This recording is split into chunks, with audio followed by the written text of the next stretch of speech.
All right, we'll start with this morning's New York Times, which says high-up FBI officials were notified this summer that agents had uncovered a possible affair involving the new CIA director. But according to the Times, no one outside the FBI was notified until last week. So wait a second, I'm confused.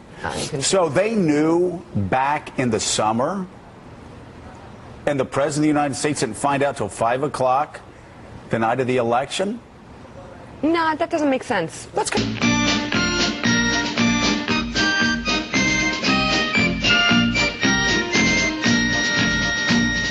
I don't believe it. I do not believe that Eric Holder and the Justice Department and the FBI and this loose cannon down in Tampa, this FBI agent, and everybody else knew about this, and nobody inside the White House knew. Guess what? I heard about something like this coming several weeks ago. Don't tell me the White House didn't know. That is not true.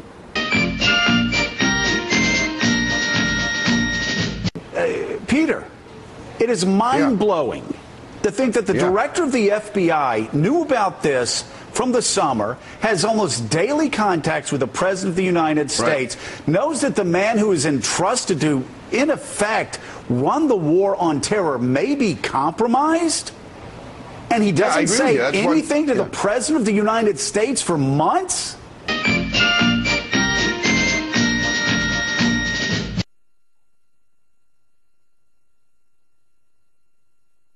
Was this an intelligence failure?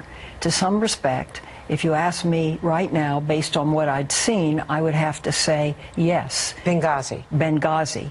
And that's the timeline of the response and the change from the original talking points, which said it was a likely demonstration, to a terrorist attack 10 days later. I don't know what took them 10 days to figure that out, candidly. I know nothing. Nothing. You also certainly have questions about why attacks. There were 5 separate attacks in Benghazi around the consulate, in the area of the consulate. So these were not threat warnings. These were literally attacks. Well, that's right. Let me run through them. This is in the 5 months before the attack. On April 6th, a small explosive called a fish bomb was thrown over the wall at the consulate. On April the 10th, 4 days later, explosives hit convoy of head of UN mission in Benghazi. May 22nd, an RPG attack on the International Red Cross building in Benghazi. On June 6th, an IED attack on our own consulate, this consulate in Benghazi. On June 11th, an RPG attack on the British ambassador's convoy in Benghazi. Now, how dispositive is that as to whether terrorists are active in the area? I would say with certainty it is dispositive. And therefore, the way I see it, this was clearly a terrorist attack the minute you knew they had RPGs and mortars. And I think John McCain said that very early on. And he was dead on. It's just a fact. So, I mean, who else is doing this kind of thing with mortars and RPGs? The CIA station chief in Libya reported to Washington within 24 hours of last month's deadly attack on the U.S. consulate that there was evidence it was carried out by militants and not a mob. You didn't elect me to tell you what you wanted to hear. You elected me to tell you the truth.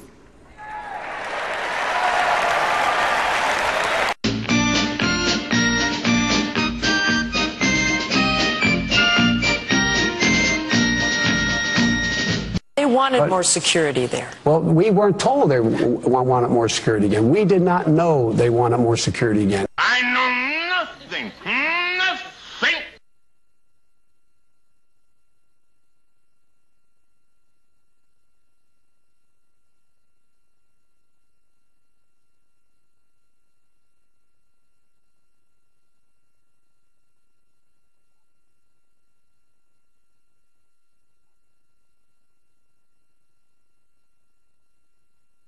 Folks, our first panel is made up of 3 very distinguished Americans. John Podesta is the President and Chief Executive Officer of the Center for American Progress. And then we're going to hear from Van Jones, the President and founder of Green for All, who will talk about how to connect people to opportunities in the green economy through training them. I was shocked, Mr. Vice President, to hear people referring to the green part of the recovery as pork, as wasteful spending. Mr. Vice President, the most fiscally responsible, fiscally conservative thing this government has ever done is to invest massively in the green part of the recovery. Thank you. Thank you, Van. Fred?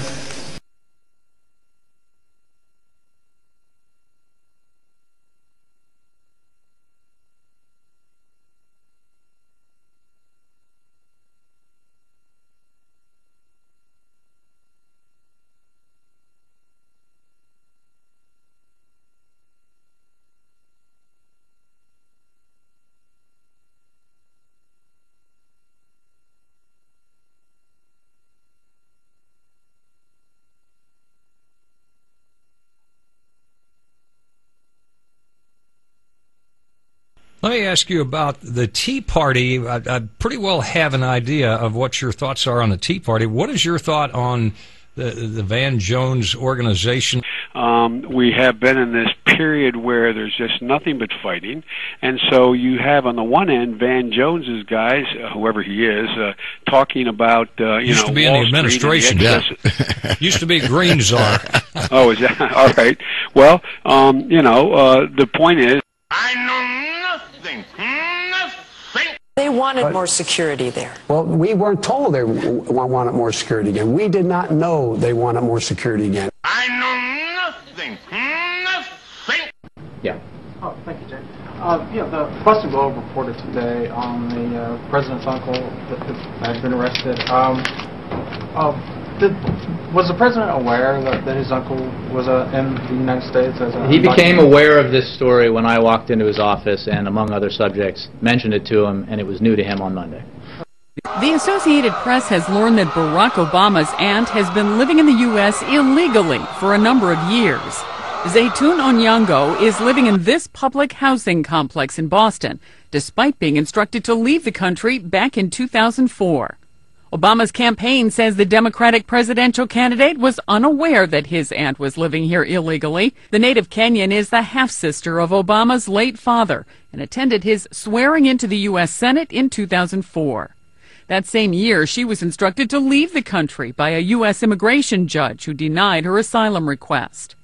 Obama's campaign says the two have had limited contact over the years. But election records show she has donated $260 to his campaign. I know nothing. Nothing. How about the funding for Acorn? Frankly, it's not really something I've followed closely. I didn't even know that Acorn was getting a whole lot of federal money. I know nothing. Nothing. So you're not committing to cut off the federal funding? George, this is not the biggest issue facing the country. It's not something I'm paying a lot of attention to. Had I heard those in the church, I would have told Reverend Wright that that I profoundly disagreed with them. They didn't reflect my values, and they didn't reflect my ideals. And had I heard or known about some of these statements, I would have been very clear. I know nothing. Nothing. The one thing that I think is very important is for us to have some humility in how we approach the issue of confronting evil, because a lot of evil has been perpetrated based on the claim that we were trying to confront evil in the name of good. In the name of good. Yeah. Okay. And had I heard those in the church, I would have told Reverend Wright that that I profoundly disagreed with them. They didn't reflect my values, and they didn't reflect my ideals. I know nothing. Nothing.